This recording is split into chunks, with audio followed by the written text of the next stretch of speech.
प्रधानमंत्री नरेंद्र मोदी ने आज 71,000 युवाओं को नौकरियां बांटी है और इसके साथ साथ ये भी कहा कि अभी लाखों और नौकरियां केंद्र सरकार अपनी ओर से युवाओं को देगी। इस वक्त हमारे साथ बातचीत के लिए मौजूद है केंद्रीय सहकारिता राज्य मंत्री वीएल वर्मा जी। सर, अगर बात करें तो विपक्ष कह रहा था 2 करोड़ नौकरियों का वादा हुआ था और इतने सालों में 71,000 नौकरियां ही बांटी गई। अब विपक्ष को या तो गिनती नहीं आती है, उनको मैथमेटिक्स थोड़ा सा अध्ययन करना चाहिए। ये 71,426 तो आज दिए हैं, लेकिन आज से पहले लगातार इसी चरण की मैं बात करूं तो 22 अक्टूबर को पहला चरण, दूसरा चरण 22 नवंबर के लिए और तीसरे चरण में हमने इतना दिया है। तो विपक्ष को तो पता ही नहीं है कहाँ सो रहा है। और माननीय प्रधानमंत्री ने कहा था 10 लाख हम 1 साल में नौकरी देंगे। उसी क्रम में आज हमने तीसरे चरण में 71,426 नौकरियों के प्रमाण पत्र युवाओं और युवतियों को देने का काम किया है। और जिस तरह से मैं कह सकता हूँ कि पारदर्शी तरीके से, समयबद्ध तरीके से जो नौकरियों के प्रमाण पत्र मिले हैं, युवा खुश हैं। और जब युवाओं के अनुभव हमने शेयर किए तो मुझे लगता है कि युवा केवल युवा ही खुश नहीं है, उसे जो नौकरियों की लाइन में लगने वाले अन्य जो हमारे युवा हैं उससे प्रेरणा ले रहे हैं और वो मोटिवेटेड हो रहे हैं। मुझे लगता है कि इसका क्रम को हम और आगे बढ़ाने का काम करेंगे। सर, युवाओं को नौकरी देने का काम हो चाहे विकास की बात हो, आप लगातार अपने कार्यों को बता रहे, गिना रहे हैं, लेकिन अखिलेश यादव कह रहे हैं कि बीजेपी का काउंटडाउन शुरू हो गया और वो दिन बता रहे हैं कि इतने दिन बचे हुए बीजेपी के जाने के।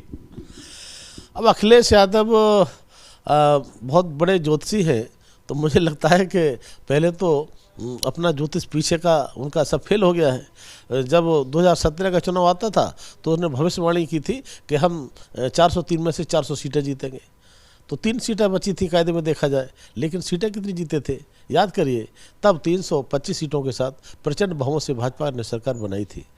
2019 का चुनाव आया तो कांग्रेस का साथ छोड़ दिया, फिर मायावती के साथ में, बसपा के साथ में चुनाव लड़ा। तब स्थिति क्या हुई, 80 में से 5 लोकसभा जीत पाए। 2022 में चुनाव आया, तब भविष्यवाणी क्या कर रहे थे। ये आज तक की भविष्यवाणी जिस तरह से फेल हुई है, इनकी भविष्यवाणी ऐसे ही फेल होती रहेंगी। और मुझे लगता है जब 2024 का चुनाव आएगा तो आज 3 सीटों पर अखिलेश खड़े हैं। मुझे लगता है कि 3 सीटें तो छोड़िए, इन्हें खाता खुलना मुश्किल हो जाएगा। खाता खुलने वाला मुझे लगता है कि नहीं है। सर, एक सवाल और है। उत्तर प्रदेश में भारतीय जनता पार्टी 14 लोकसभा सीट हारी है, उनमें से एक गाजीपुर भी थी 2019 में जब चुनाव हुए थे, और आज उस पर कहीं ना कहीं कार्य शुरू हो गया है। राष्ट्रीय अध्यक्ष बनने के बाद जेपी नड्डा का पहला दौरा अगर बात करें उत्तर प्रदेश में तो गाजीपुर में होता है।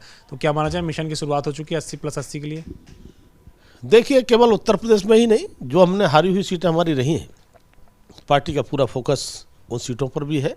और हम 2024 में जब हम एक बहुत अच्छा प्रदर्शन करना चाहते हैं और आदरणीय जो हमारे नेताओं ने कहा है कि इस बार हमारा लक्ष्य होगा 2/3 बहुमत का, तो 2/3 बहुमत के लिए जो हारी हुई सीटें उनको भी हम जीतने का काम करेंगे।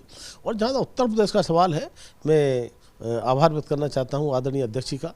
उन्होंने उत्तर प्रदेश से ये कार्य शुभारंभ किया है और मुझे लगता है कि जब 2024 का चुनाव आएगा तो आदरणीय अध्यक्ष जी के नेतृत्व में, आदरणीय प्रधानमंत्री के नेतृत्व में हम 80 में से 80 कमल उत्तर प्रदेश में खिलाने का काम करेंगे। शुक्रिया हमसे बातचीत करने के लिए केंद्रीय सहकारिता राज्य मंत्री वीएल वर्मा जी, जिनका कहना है कि उत्तर प्रदेश में 80 में से 80 सीट जीतेंगे और बीजेपी लगातार कार्य करती है और इसी कार्य के बलबूते ही चुनाव लड़ती है। और इस बार जब नतीजे आएंगे 2/3 बहुमत के साथ बीजेपी केंद्र में सरकार बनाएगी। कृष्ण सुनील पांडे के साथ अविनाश तिवारी, एबीपी गंगा, दिल्ली।